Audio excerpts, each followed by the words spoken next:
Yesterday, as I watched my fellow preachers stand up behind the pulpit, I had this realization. Oh no, I have a stationary microphone, and I am not a stationary human being. So don't get freaked out when I come and I get all up in your business, because that's just going to have to happen this morning. Somebody asked me a few weeks ago, what is Christmas? What does the Christmas story mean to you? And the first thing I thought about, to be honest, was Linus in the Charlie Brown Christmas. You know, he stands up on the stage with his little blanket and the little spotlights hit him and he says, "And lo, they were sore afraid." That's the first thing that popped into my head. And when it came time to really give an answer, I said, you know what? I think the Christmas story is just encapsulated in John chapter 1. And I love John because he's not satisfied with starting at the manger. He's not satisfied with stable stories and manger tales. He says, no, there's a bigger picture here. There's a bigger story at work. And if we don't go back to the real beginning, then we're going to miss it. John says, in the beginning was the Word, and the Word was with God, and the Word was God. And then John goes on to explain that this Word is this part of God, this power of God, that he's able to speak, and before where there was nothing, he creates something. Everybody say, ex nihilo. Ex nihilo. You're all biblical scholars now. The ex nihilo means out of nothing, and it's a term that biblical scholars use to define how God created everything that we know. He took nothing and made something out of it. And then John goes on to describe how this word, this something about God that takes nothing and makes something out of it, became a human being and lived among us. He tells us in John chapter 1, we're going to be starting in verse 9. The true light, which enlightens everyone, was coming into the world. He was in the world, and the world was made through him. Yet, the world did not know him. He came to what was his own, and his own people did not accept him. But to all who received him, to all who believed his name, he gave power to become children of God, who were born not of blood, nor of the will of the flesh, or of the will of man, but of God. And the Word became flesh and lived among us. And we have seen his glory. The glory as of a Father's only Son, full of grace and truth. See, John says, there's so much more. And if you don't look close enough, you're going to miss it. There's so much more to the picture. The Christmas story is that God showed up in our neighborhood. That the Word, this creative force of God, took on flesh and lived among us. Lacey and I took a trip down to Memphis, Tennessee this year, and I thought that trip took forever. And I cannot imagine the journey from heaven to Mary's womb.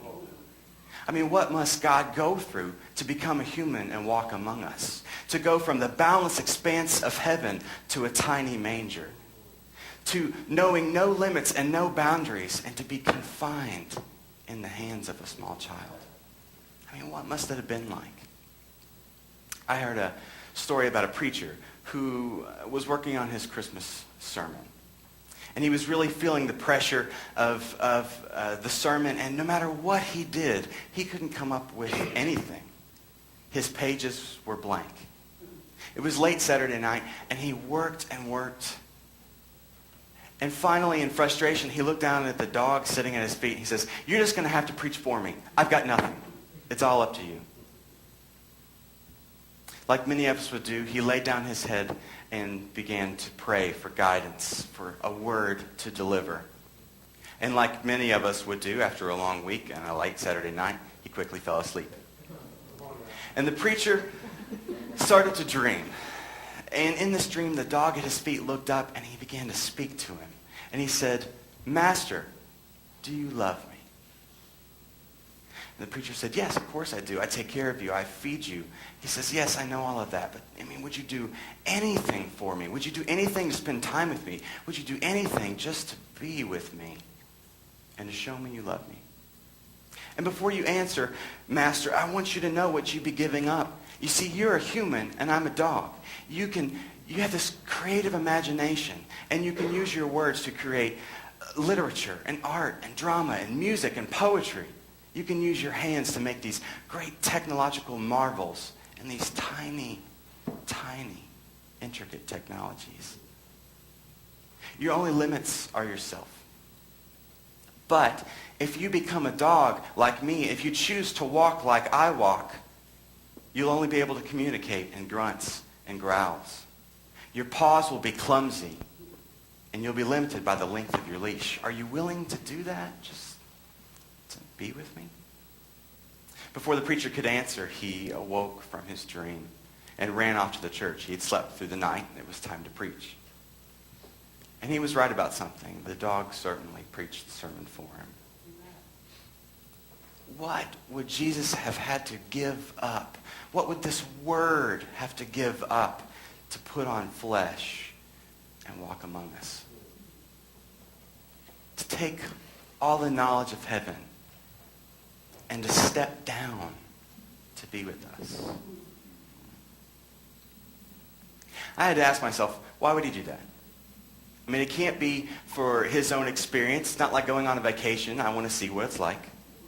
God created all of this. He knows all of this. He knows us better than we know ourselves. And so the answer I came up with was it had to be for us. See, Jesus knew better than anybody that we are broken. That the system is broken. That the world is broken. That people are hungry and tired and lonely. They are beat up and rejected. They're hated by their family. People experience hate and prejudice, ignorance and intolerance. And he didn't just come to experience that. He knows what goes on. Jesus came down to live among us, to dwell and make his home with us. So that when I say, Lord, I'm hungry and I'm lonely, Jesus can say, I've been in the desert and I know what it's like. When I say, I'm confused, I feel like I've been abandoned, Jesus can say, I know what that's like too. And I cried out, why have you abandoned me? You see, Jesus came down to live and dwell among us, not for his own benefit, but for us. So that when we say we're experiencing loss and agony and grief, I've lost somebody, I'm hungry, I'm tired, I'm lonely, he can say, I've been there. I've even been rejected and killed. And that could not stop me either. And it won't stop you either. Jesus knew better than anybody that the system is broken, that we're broken, that it's hard to see through our tears. He came to walk and live among us, but when we are drowned in our own tears, it's hard to see him. And at the deepest core of us, we cry out, where are you, God? Why have you forsaken me? Where are you? Where are you in my broken marriage? Where are you in my broken family? Where are you when everyone around me has abandoned me? Many of you may not know this, but my father-in-law passed away last April. And he was a really simple man. He was a farmer. He grew up in a small town. And he